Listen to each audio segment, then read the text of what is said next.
Todd, what about the guys that are in the bullpen and just having them full-on become starters, like, say, Robert Gsellman, Seth Lugo? Do you think that could help this situation? I think those are both possibilities. I think we've talked a lot about Seth Lugo, particularly as a guy that could be slotted into the rotation and could probably be quite good in the rotation. The thing that I'm concerned about personally in that move is that I don't know if you increase the strength of your rotation as much as you hurt the strength of your bullpen by moving Lugo. I mean, to me, Lugo's a guy that can still pitch 3 days a week in high leverage situations and maybe help you out of the bullpen more than the 1 day a week in the rotation. We've already had this conversation, just last week when we were talking about Peterson and we were talking about Wacha and we were talking about Porcello and who might fill the role. For me, it's still a matter of Lugo, not being able to probably stretch out in a way that's going to be conducive for this team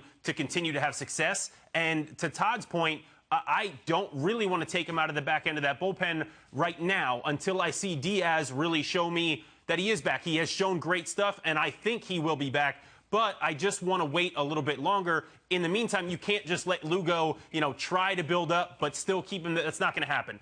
You can go to Gsellman. That's a possibility. I like what I saw out of Franklin Kilome.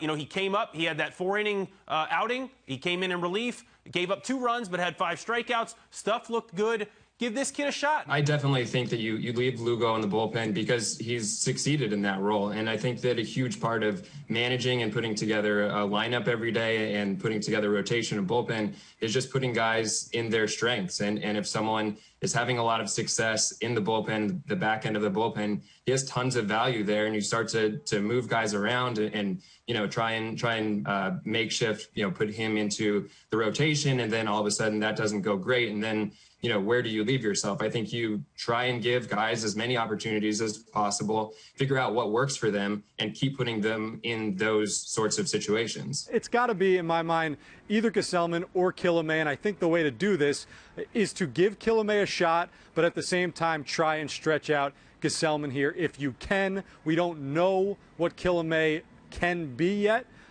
If he falters, you want to have that backup option. Gsellman has done it in the past. He's been successful in the past. And in addition, he's made some alterations with Jeremy Hefner that really has added some nice sink to his fastball. So I really do think that he could be effective in that role. But I would be intrigued by Kilome right off the bat and give him the first shot.